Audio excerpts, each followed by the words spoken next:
guess your mind knows that, I guess. So the beaver, leave it to the beaver.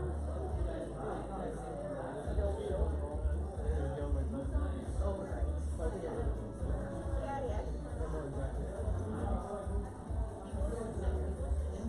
Everybody's happy with this.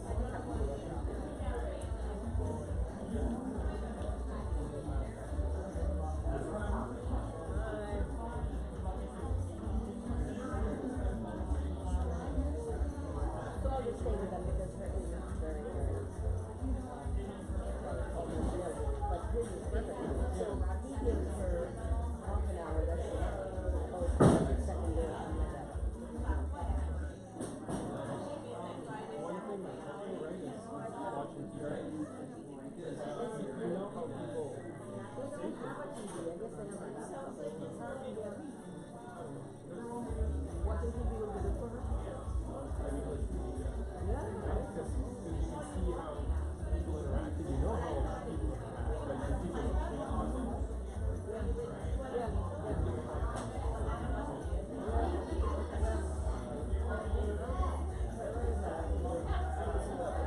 I don't know how they're going to start this apartment up because I suppose their belongings will come later, but they're allowed very little to start up with. But I would tell her that one better reason. I did ask her one more direction because that's all I have. But because you guys young people don't have to. you can get the shirt online.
Yeah, good evening, everyone. Welcome here tonight. If you're able to, I'll invite you to stand as we begin. And yeah, before we start, we'd like to just take a moment to just in the spirit of Remembrance Day, take a moment to remember and honor those who gave their lives in service to protect our freedom and to bring freedom to others.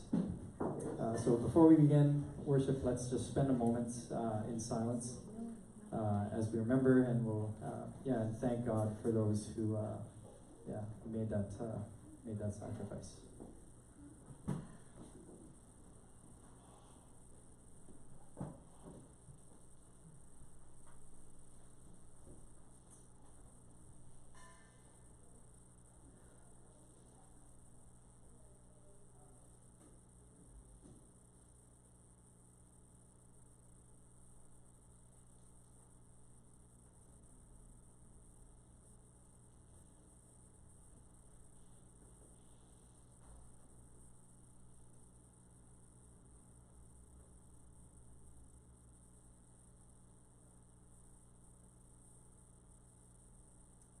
God, we thank you.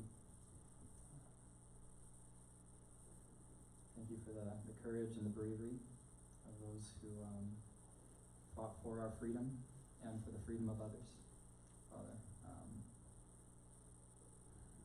those who are, still continuing to do that. God, I pray as we continue on with our day, with our service, Lord, we would celebrate the freedom that we have and remember the freedom that we have in you. Thank you for today. Thank you that we're able to set aside time, that we do have the freedom to come before you and worship, and just sing our love for you, Lord. So I pray that you would help us to do that in a way that honors and glorifies you in Jesus' name. Amen. Let's worship together.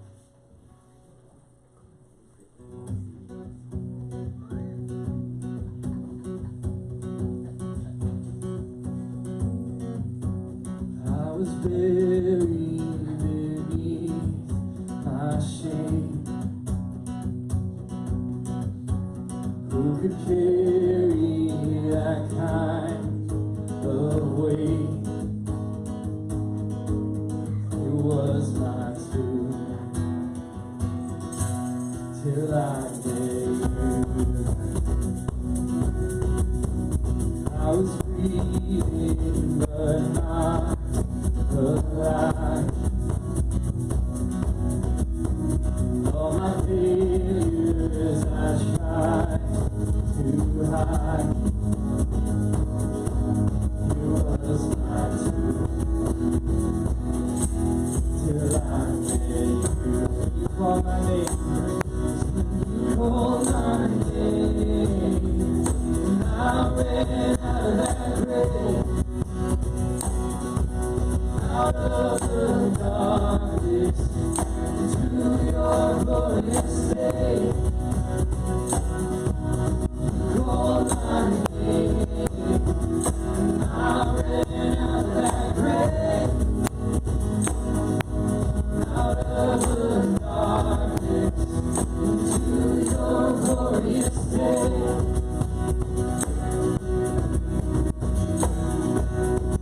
By your mercy, has saved my soul. Now your freedom is all that I know. Your name, Jesus, when I met you, you called my name, and I ran out of that grave. Out of the darkness into your glorious day. You called my name, and I ran out of that grave.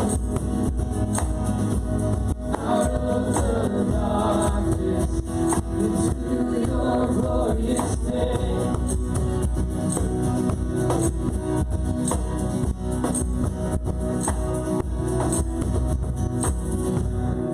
Rescue, my sin was heavy, the chains break at the weight of your glory. I needed shelter, I wasn't orphan. Now you called me a citizen of heaven. When I was broken, you were my healing. Now your love is the air that I'm breathing. I have a future, my eyes are open. When you call my name, oh, I ran out of that grave. Out of the darkness into your glorious day. You call my name, I ran out of that grave. Out of the darkness into your glorious day.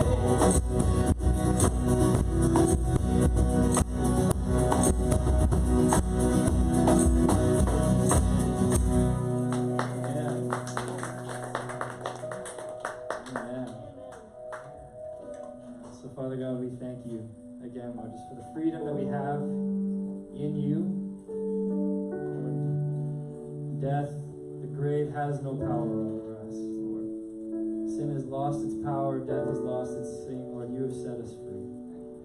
So, Father God, help us to live in that freedom, Lord. Help us to celebrate that freedom, and help us to worship you, Lord. Lord, we worship you because of that freedom, Lord. We love you because you first loved us.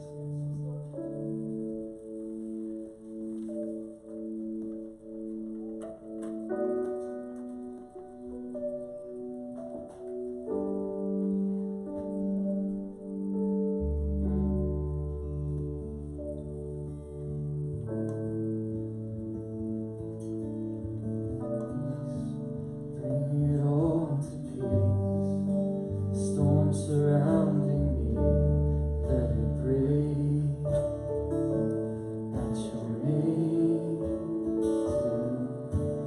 call the sea to still, the rage in me to still every wave. At your name, Jesus, Jesus, you make the darkness tremble. Jesus, Jesus, you silence me. Jesus, Jesus, you make the darkness tremble. Jesus, Jesus.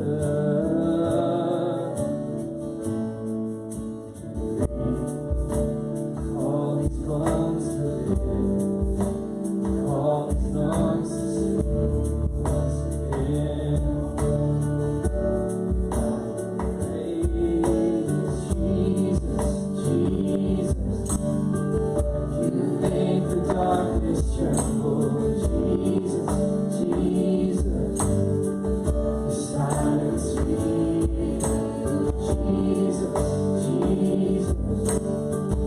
You make the darkness tremble. Jesus, Jesus. Sing Jesus, Jesus, Jesus. You make the darkness tremble. Jesus, Jesus. You silence me. Jesus, Jesus. You make the darkness tremble. Jesus,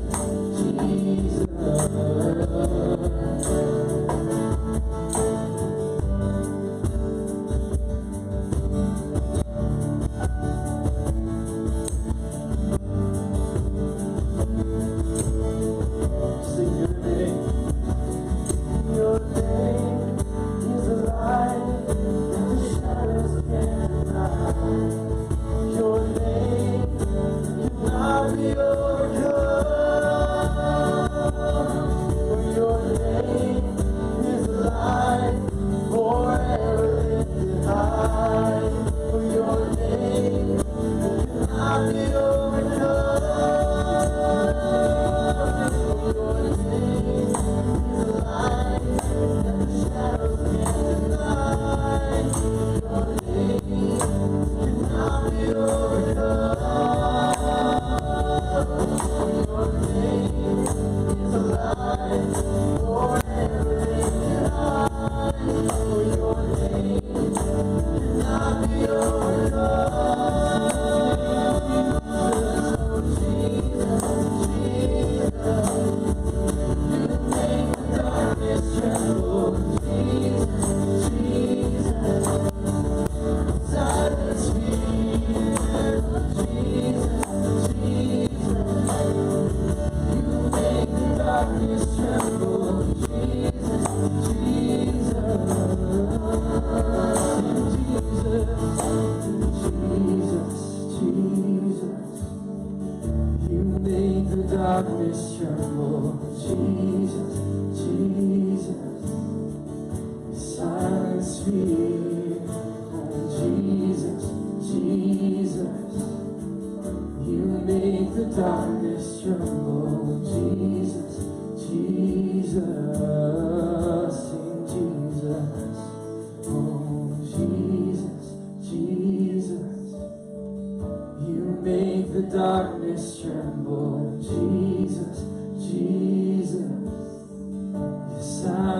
atmosphere. Jesus, Jesus, you make the darkness tremble. Jesus, Jesus.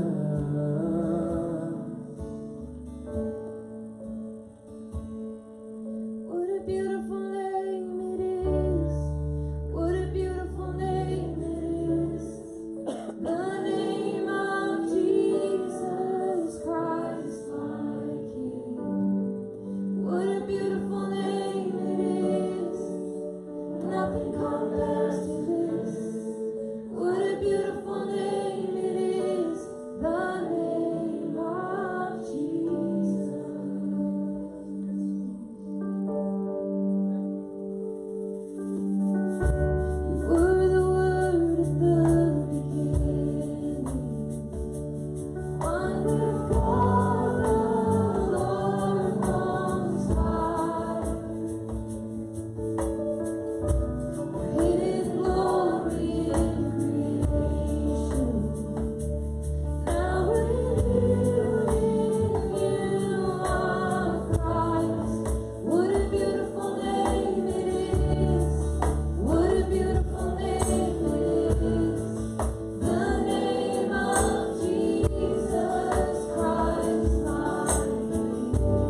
Jesus, Jesus, you make the darkness tremble. Jesus, Jesus, you silence fear. Oh, Jesus, Jesus, you make the darkness tremble. Jesus, Jesus.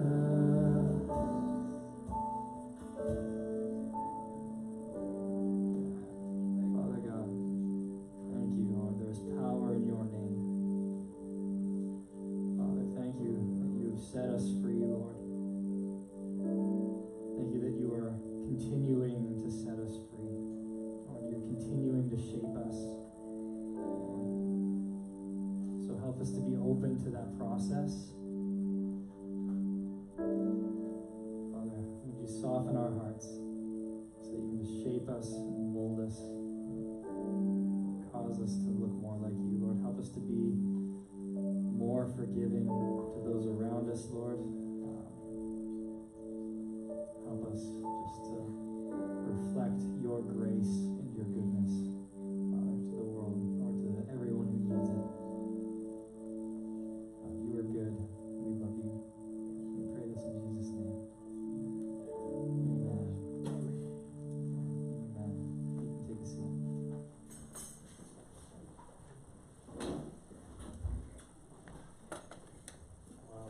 Thank you guys for being here and worshiping with us, and some powerful words, and they're true. And if those words are true, then that changes everything. And so I don't know how you've come here tonight. Maybe it's been a crazy week. Maybe you've come celebrating. It's been a great week. Maybe it's been a hard week. Maybe it's been a hard month, hard year. However it is that you've come tonight, we're glad you're here, and we believe that that God has a purpose for you being here, and that makes us excited, because I'm glad that God's not just making things up as He goes along, right? He's got a plan, and I'm so grateful for us to be a part of that. I want to embarrass some special guests tonight. I wouldn't normally do this, but Monty and Shelby, wave your hands over there. These guys, I performed their wedding the summer before we moved here. And so they're going on 2 years strong. And what a cool thing when people come and they're like, where's a great place to go on vacation? I'm going to be like, I know a place. Still feel like we're on just constant vacation, living here by the water and everything. And so super glad that they're joining us tonight. Get a chance to say hi to them. If you get a chance afterwards, and give them the canvas welcome. I don't know if we have a canvas welcome yet, but let's create the culture of canvas welcome. Yeah, welcome guys. They've probably come further than anybody else to be here tonight, so I don't know. You can have a Nanaimo. By the way, there are Nanaimo bars at the back. That's a Canadian thing that you guys got to try before you leave. I've told some stories about my cousin JP before, and I've got another one. And so I dug through the archives to find a good picture, and I managed to find me and JP at I don't know, 60s. I don't know. Can you tell by looking at that what decade we were trying to be? I think we sort of mixed a bunch of them. It was like a roller skate event that we went to. That's not his real hair. He doesn't have an afro. But me and my cousin JP, we had lots of adventures together. Great friend. He and his family are doing great, and they're part of a church similar to this. Meets in a Recreation Center. Started it in Calgary a few years ago, and I remember how many of you guys, maybe some of these young guys still like doing this. How many of you have been paintballing? Have you guys done paintball? We've got a few. So we went on a paintball excursion. I think this was the young adult group from our church. When we were going to go paintballing. It was a sweet facility, I guess. It was an indoor. We had a great outdoor one, but this was an indoor one. And indoor is a little scarier because there's not as many places to run and hide. Right? You're sort of trapped in there. And for those of you who don't know what paintball is, it's these like airsoft guns that shoot balls of paint, and they bust on you and spray paint everywhere, and that's sort of how you know you're hit. You're covered in blue and yellow and all this stuff, and so some crazy people think it's fun, and I went along with these people, and we went and we played paintball, and it was so funny because you buy so many paintballs, and then really like once you're out, either you're out or you start shelling out more money to get more paintballs so you can keep playing. And that was JP. JP never found an event where he couldn't spend more money than what was needed for the event. And so he runs out of paintballs. He buys a bunch more. The problem is that just about everybody else runs out around the same time.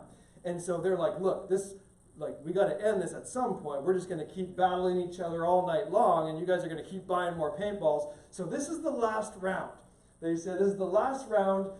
It's going to be a free-for-all. So no teams. I mean, everyone's going to go in there with whatever paintballs you've got left, and we're going to do a countdown. And you're going to run and find some place to like hole up, and that's going to be your spot. And just until you're out of paintballs, and then you can come out and you'll be done. And so I'm watching. I'm all out, and so I'm watching from the glass.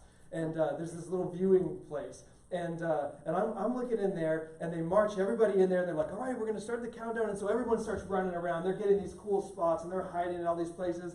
And I watch my cousin, and the poor guy can't make up his mind where to go. And so he sees there's a place over here, and he looks over there, and oh, there's someone already there. Oh, I could go over here. Oh, no, there's somebody already there. Oh, I could go over here. And the poor guy just sort of stands there in the middle, trying to find a place to go while everybody else gets these spots all across the room. And I just watch the countdown go down. I'm like, oh no. And it's like, 10, 9, 8, 7, 6, he's looking around, 5, 4, 3, 2. And it was one of those things where it's like, 1. He's just like, oh no. And then from every corner of the room, just, and he just gets painted like, he looks sort of like James's painting. I mean, he just covered in paint, and he comes out, and it kind of hurts when you get hit by these things. It can leave a welt, especially when you get hit by like 50 of them from all over the place. And I see JP walk out, and just the funniest thing, we're like, man, like, what happened in there? I didn't know where to go. I just got stuck right there in the middle. It's funny because this is a truism of life, that too many choices can be overwhelming. To have too many choices oftentimes puts us in a little bit of a frozen state of like, I don't know what to choose. If it was like right or left, or like chocolate or vanilla, or like something one or the other, that can often be easier. And psychologists have sort of looked into this because they find it interesting, and they've actually found that oftentimes we end up happier when we're facing less choices due to the fear that we always fear that we could have been happier if we had chosen something else. So like you go to Marble Slab, like we went with the youth, and we've got like all these choices of ice cream and toppings, and Sarah will laugh and tell you that I don't do good at places like that because I don't know whether to go like sweet or savory, or like, chocolate or fruit, so I just kind of do it all. I was like, some of that and some of that and some of that. It's like Everett. He's in this stage where he likes to put all the things he likes all together in a sandwich. And so it'd be like a peanut butter chocolate chip pepperoni sandwich is one of his things that he likes. And now before you laugh, apparently I haven't had the guts to try it yet, but my aunt, when they were visiting, she's like, I got to try this. And she tried it. She's like, this is incredible. So who knew? But we face these choices, and we got all these things laid out before us, and we pick something, and then there's that almost like that fear of, well, what if I could have been happier if I chose all these other things? Like, what if I made the wrong choice? Which is why maybe instead of going to Marble Slab, we should all go to Willow's Galley, right? It's like chocolate, vanilla, or a swirl of the two of them. They make the swirl for indecisive guys like me. Like, I don't know what. Give me both. Part of our fear comes from this realization. We know that our choices have consequences, for good or for bad. And so when we're facing these choices in life, oftentimes I think we feel the weight of them. And we're like, what if I choose wrong? Like, what if I pick the wrong thing? What am I going to do? Can I live with my choice? There's one choice that will affect all others, and that will be choosing wisdom. And we're in a little mini teaching series right now talking about wisdom. How do we walk in wisdom? How do we live? Really, the wisdom is the art of living well. It's not just having a lot of knowledge, it's how do I live out this knowledge in my life? Because you can have people who know a lot of stuff in their head, but their life is a train wreck.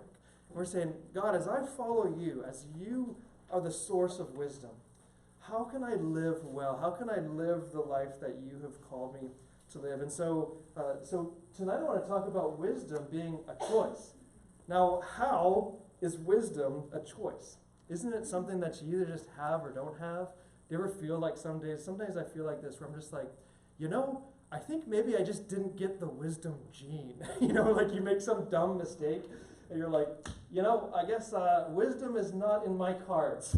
But the way the Bible presents wisdom is that it is something that we can each aspire to. And in the book of Proverbs, which is all about wisdom, I want to look at some verses together tonight. Listen to what Proverbs 1. This is right near the beginning of the book. It says, wisdom cries out aloud in the street.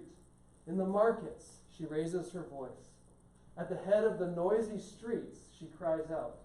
At the entrance of the city gates, she speaks. Why is wisdom, my first question is, why is wisdom personified? Like, why is it talking about, now obviously this is a literary tool, but at the same time, why does the writer of Proverbs choose to do this? Why does he present wisdom as this personification? I think it's because we're fundamentally social beings. And it suggests that wisdom is something we have a relationship with.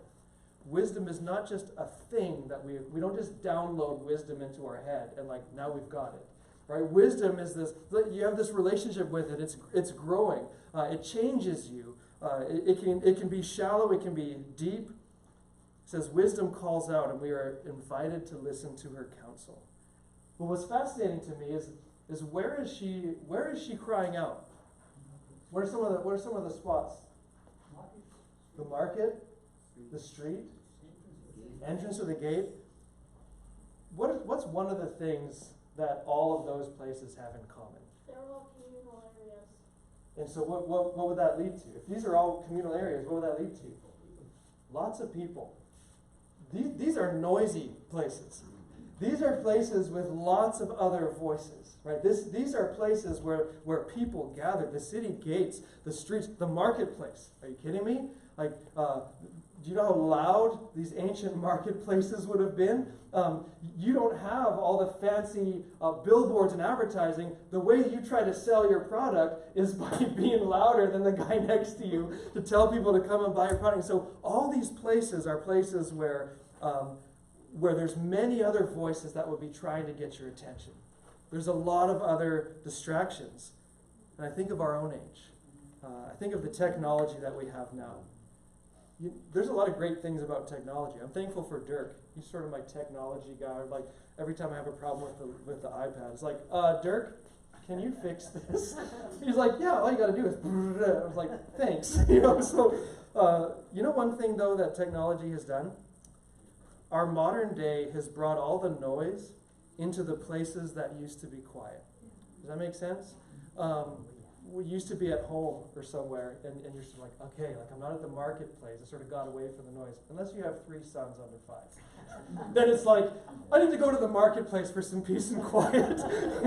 But it's brought all the noise into our inner circles. And what I think that has done is one of the things that we're learning, our generation is learning to navigate with technology, is how do I live my life when all these other voices that are clamoring for my attention are right here in front of me. They're right on my phone. I got the internet on my phone, on the iPad. How many voices are there on the internet that are trying to get your attention, that are trying to tell you or sell you something, right? It's like all of a sudden we take the marketplace everywhere we go. And where wisdom was crying out to be heard over all these other influences, now we bring all that with us, and is it any wonder why oftentimes we make foolish decisions? I think so often it's just the wise decisions get so clouded up with all the other noise. All of this shows that seeking wisdom has to be intentional. You've got to listen for it. You got to go after it. It's not one of those things that's just going to show up on your doorstep and be like, hi, I'm wisdom. like you need some of me in your life, right? It's going to be drowned out by all these other things. And one of the things that may even be, here's one thing that might even be an option is, I know of families who they have certain times of the day where they just have a phone fast, right? Like the dinner table is a great time. And we're trying to do this. We're not always successful, right? But one of those things where it's like, let's pick a time during the day. Let's pick a place during the day where the phones are not welcome. Like if it's sort of like you're surrounded by your family. It's like if there's a crazy emergency, like the people that I care the most about are like right here. So if an emergency happens with us, we can get a phone and call 911 or something. But, and obviously there's exceptions, and this isn't a legalistic thing, but maybe that's one way to say, how do I clear out the noise? Like maybe it's going on a hike. Like maybe for you, it's like, I just need to leave a lot of the noise, and I just need to go and do a hike. If that's you, the Canvas hiking group is taking a hike this Saturday morning. Maybe you would want to be a part of that. And so why don't we heed wisdom's voice? I think sometimes it just gets drowned out by all these other things, but I think there's another reason. It goes on and says, how long, O simple ones, will you love being simple? Now simple, that doesn't necessarily mean what you think it means. It doesn't mean just dumb or unintelligent, or it just means like why are you staying where you are? Like why are you not seeking to grow? Why are you not seeking to learn? Why are you satisfied with not having this wisdom that you could have, that is calling out to you? It says, how long will scoffers delight in their scoffing, and fools hate knowledge? The scoffer, you see pride in there, right? Some of us on the last Canvas hike, we were talking about getting hit with these young guys, man. They got these awesome deep questions, and they're like, so what is the worst sin? We're just like, oh man. And I think we just, we're like solving all the world's big issues and stuff while we hike, and I think we realize pride's got to be in the contention for that, because out of pride, so many other things come out, right? You see pride, this scoffing. This scoffing at wisdom. Sort of this idea of like, I know everything that I already need to know, and like I'm unteachable. An unteachable spirit is a dangerous thing, because and you remember we watched that video a few weeks back of Chuck Colson, who said, I had this self-righteousness. I thought I could handle anything. I thought I could never be compromised. And his pride brought him down. It says, if you turn at my reproof, behold, I will pour out my spirit to you, and I will make my words known to you. He says that we love being simple. Is it possible to keep doing foolish things even though we know that they're foolish? Yep. You know why I think part of that is especially when the temptation for immediate gratification is too strong. If we don't see the immediate bad consequences of our unwise actions, then there's that temptation to keep doing it, right? It's funny. I think of the other day. So a couple days ago, Luca is like, that's our middle son. He's 3. He's bouncing around on the couch, and I'm like, Luca, we don't jump up and down on the couch. And he did this. He stood right at the edge of the couch, and he actually put his hands on his hips, and he goes, "Look at me, Daddy, I stand on couch." And I was like, my jaw hit the floor. I'm just like, son, that's pretty bold of you. And so one of the things we do with our kids is we count them, right? You give them like 1, 2, and then I don't think we are. We're not the kind of parents that are like 2.5, 2 3/4, 2 7/8, 2 330, 331st. Like we're not that. And so when you get to 2, they know, like, if I get to 3, like it's judgment time, right? And so sometimes it's kind of fun, because if you just do 1, they're sort of like, I still got 1 more whole count to do what I'm doing. So sometimes it's fun to just start at 2. You're like, Everett, go put your jammies on. 2. And he's like, ah! He's just to see that panic, like, what happened to 1? Where was 1? Like, and it's just like, they're like running, like trying to take their clothes off, put their jammies on. Like, I'm so close to 3. And we don't actually do that to our kids, but I remember when Everett was really little, and he had his room upstairs. This was back in Georgia. He had his room, he had a Lightning McQueen Cars toddler bed that he transitioned from crib into this little toddler bed. And we would give him a couple toys like to take to bed, because he would set them aside, and then he would wake up in the morning, and he knew, like, don't get out of bed until mommy and daddy come and get you. And so he would have if he was awake, he'd have his toys, and he would just entertain himself in his bed. And it was hilarious, but there were times where he wanted a toy that he hadn't thought to grab before he went to bed. But he knows he's not supposed to get out of bed. And we've got those little video monitor things that is kind of fun. I don't know, like parents, I think parents like our parents' age are like, man, I wish we would have had those.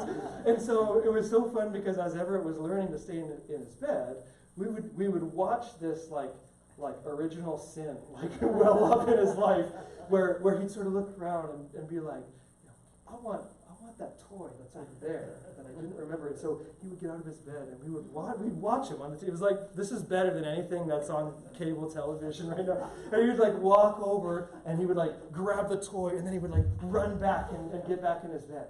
And then he would like get a little bolder, and oh, there's a toy over there that I want. He'd go a little bit further, and finally we're just like, we got to like let him know that he's got to follow the rule here. And so I'm going up there, and it was the funniest thing, because I know what he's doing, so I'm sneaking up. I'm gonna catch him red-handed.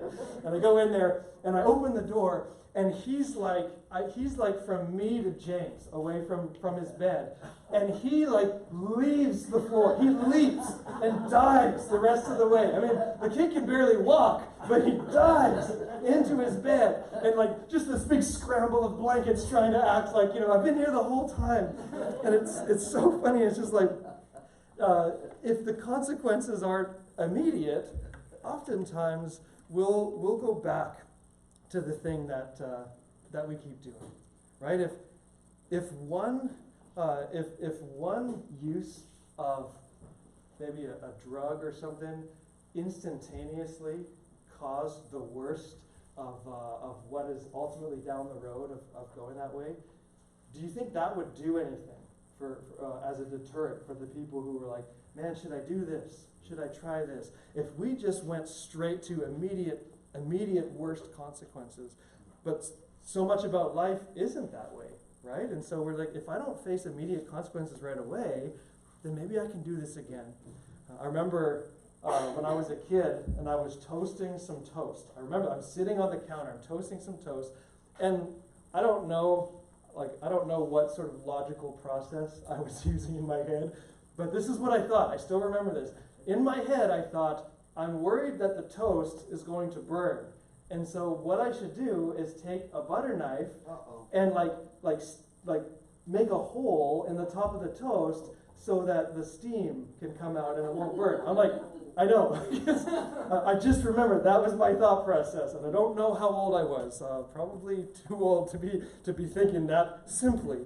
But so I stick a knife in that toaster, and it was like that game Operation. Remember that game? And I touch the side of the toaster, and however many volts goes through a toaster went through me.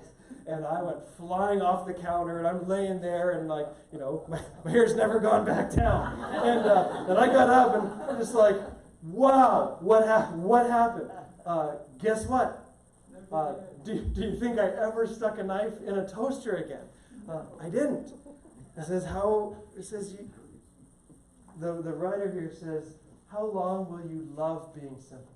Like, why do you keep doing the things that you're doing? And I think it's because oftentimes the wrong things that we do, they sometimes have nice immediate consequences and then bad consequences down the road. It's sort of like, yeah, this instant gratification is nice, but I can't live this way. This compounds on itself. And because of that, because we don't see the immediate consequences right away, we start to love the instant gratification. He says, when will you turn at my reproof? This indicates an action that takes place. To turn is expressed really by this Christian emphasis of repentance. To repent means to have that reproof, turn away and say, I'm not going to go this way anymore. I'm not going to do this thing. I'm going to turn in a different direction. Here's something to take away tonight. We cannot walk away from God and expect to walk with Him at the same time. And this turn at my reproof is this idea of like, turn away from going where you were going and go towards wisdom. In the Christian expression, saying, walk with Jesus. You can't be walking your own way and choose to walk with Jesus at the same time, right? We know that doesn't work. It involves these choices that we're talking about tonight. And so what will happen if we ignore that, right? If wisdom is calling out and we choose to ignore it, every choice has consequences, for good or for bad. It says, because I have called and you refused to listen. Not that you couldn't listen or that you couldn't hear, but because you refused to listen, stretched out my hand and no one has heeded, because you have ignored all my counsel and would have none of my reproof. I also will laugh at your calamity. I will mock when terror strikes you. When terror strikes you like a storm and your calamity comes like a whirlwind, when distress and anguish come upon you, then they will call upon me, but I will not answer. They will seek me diligently, but will not find me. I think that's sobering. And you're not going to find that on a Christmas card, right? It's like, hey, happy birthday. I got a card with some scripture on it. We'll laugh at you when calamity hits your life. This is not meant to be mean-spirited. It's meant to be real. It's saying, look, sometimes the time ends. Sometimes we've gone down a road, we've made choices that we can't undo. And we've all been there. We've all made choices where we're like, that was a wrong choice. And God has helped me to move on from that choice, but I can't undo that. You know, I don't have a end game. Sarah and I watched Endgame the other night. We don't have a time machine, right, to go back and try to undo these failures or whatever else. It says calamity, terror, distress, anguish. These are the words that it uses. There's consequences to all choices. You see, we can't choose when storms hit our lives. It's talking about when these storms come upon your life. It says when terror strikes you like a storm, calamity like a whirlwind. We can't choose when the storms hit our lives, but we can choose to seek wisdom before they arrive. We don't know what's coming tomorrow, but we've got today. We've got tonight. Right? We don't know what's coming next week, but we've got today. And so what will we do with the time we do have? If we don't, eventually the opportunity to seek wisdom will have passed us by. And so what should we do? He goes on and says this, because they hated knowledge and did not choose the fear of the Lord, would have none of my counsel and despised all of my reproof. Despised my reproof. Nobody likes to be told what to do. Like, I hate being told what to do. You probably do too. It says, despise my reproof. Sometimes we do need someone to speak truth into our life. If it's true and if it's wise and if it's good counsel. It says, but they despise that. Therefore, they shall eat the fruit of their ways. It's saying they produce this out of their lives. These choices will produce certain consequences and have their fill of their own devices. For the simple are killed by their turning away, and the complacency of fools destroys them. But whoever listens to me will dwell secure and will be at ease without dread of disaster. It doesn't mean that hard times won't come to your life. Like the Bible never teaches that, right? If someone teaches that if you follow God, life's going to be just easy and hard times will never come, that they didn't get that from the Bible. They didn't. That's not displayed in the life of Jesus. That's not how the disciples lived their lives. And yet, it says, you will live without dread of disaster. Disaster is a different sort of thing than hard times. We can face hard times. Disaster is this idea of everything falling apart. It says they did not choose the fear of the Lord. I don't know if you're familiar with this guy, Anthony Flew. For you philosophy people, if there are some philosophy people out there, he is sort of the rock star of, really was the rock star of early atheism in philosophy. And so he was a philosopher of religion that was very adamant in his atheism, and much of what he wrote in the 50s and 60s and really just decades and decades framed the conversation for philosophy of religion. And so he wrote an essay, a real famous essay now, called The Presumption of Atheism, where he said, look, atheism is the natural thing to start with. So if you're going to start claiming that some guy did miracles and that he came from heaven and that there's these things we can't see, and if you're claiming that, then you are the one who needs to present the evidence. He would say, atheism should be the default, this presumption of atheism. If you're coming, and so in one sense, even as he was doing that, it actually ignited a fire that brought up many great Christian philosophers of religion to face off against that challenge. And so these guys, I don't know if any of these names mean anything to you, but guys like Peter Van Inwagen or Alvin Plantinga or some of these, William Alston, some of these rock stars, Richard Swinburne, who's at Oxford, these rock stars of philosophy of religion who are Christians, many of them came up to meet the challenge that was presented by Anthony Flew. So he wrote all sorts of things. He's the one who sort of coined that extraordinary claims require extraordinary evidence, that many of the newer atheists like Richard Dawkins and those guys, they sort of use that terminology. Well, he framed the discussion that way.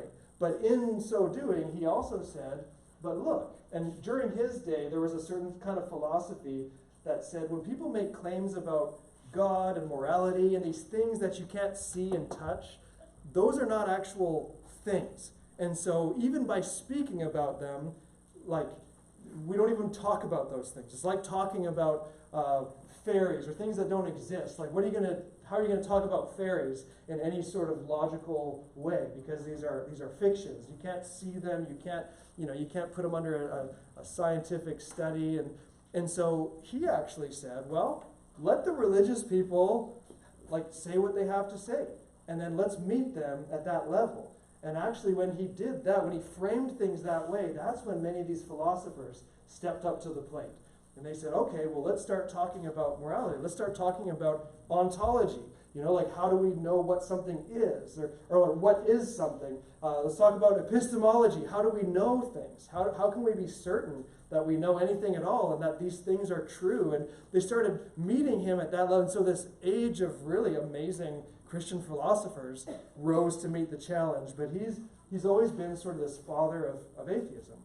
But he always had a mantra where he said, I need to go where the evidence leads me, even if it leads me to places that I don't want to go.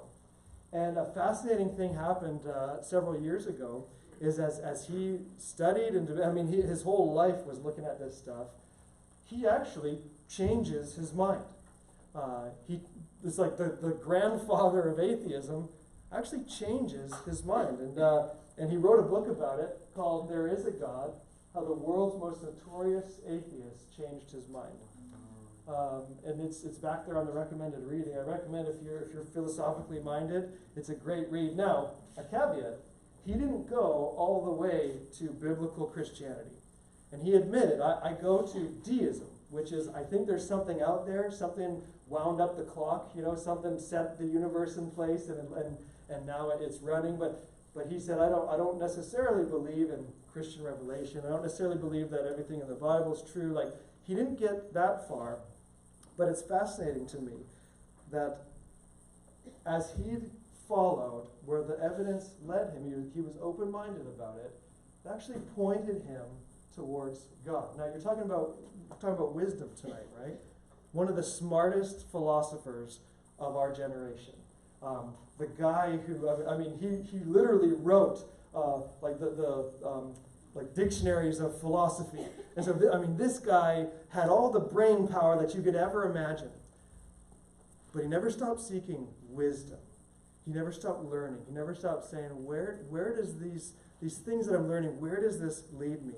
And it's a fascinating story. As he looked deeper and deeper into these things, he realized these things are pointing towards some sort of God that is out there. I think that's what our passage is saying is, look, wisdom cries out there.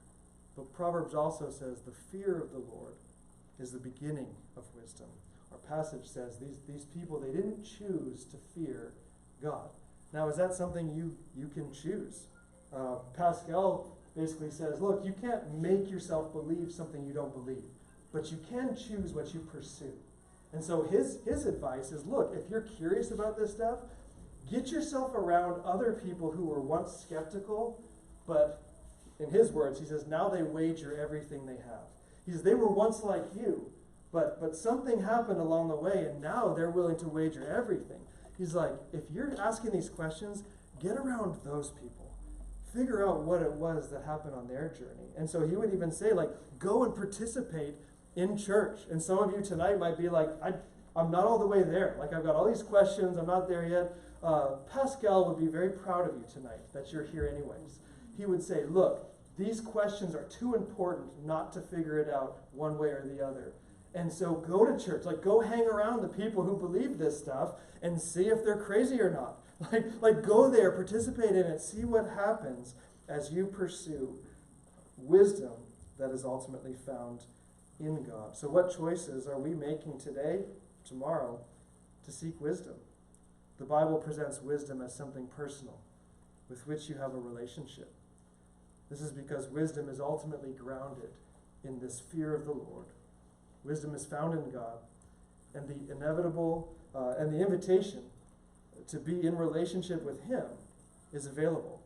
Calls out in the market, calls out in the streets. There's a lot of noise coming at us from technology. What are you listening to amidst all the rest of the noise? And so I'm going to invite the band to come up, and they're gonna do a song of reflection and invitation here tonight. And the reason why we do this song, this isn't just like, the other piece of bread on a worship service sandwich. It's not, well, we did songs at the beginning, now we got to do songs at the end. We do songs at the end because there's something about taking the time to think about what we see in Scripture. And part of why I think that's important, and I get it, like music is a sort of noise in itself, right? But at the same time, we're going to walk out of here and we're going to get hit with all the social media stuff, all the internet stuff, all of the billboards, all the people, the voices trying to get our attention. And so I think it's so valuable for us to think about some of these what I hope is important things that you agree are important things, where we could say, let me just take a few minutes. It's been a crazy week, but here I am. And for the next 3.5 minutes, there's going to be some music playing. We're going to sing a song, and maybe you're at a place where you can sing these words, and this is a time of worship for you. Or maybe for you, this is the time where you say, I just need to pray. I don't necessarily need to sing this song, but maybe I need to take this time and just pray and say, God, what choices am I making with my life? Am I making choices that are wise? Am I walking down a path that will reflect well on you, that will lead me to where you want me to go, that will display for my kids what it looks like to be wise, that will set up a legacy that I can pass on to my grandkids? And so maybe tonight you need to come to that realization that every day is filled with choices. Facing choices today. Tomorrow morning we're going to wake up and there's going to be a whole day worth of choices. The writer of Proverbs says, these people did not choose to fear God, and the results for them were disastrous. Not because the choice wasn't available to them,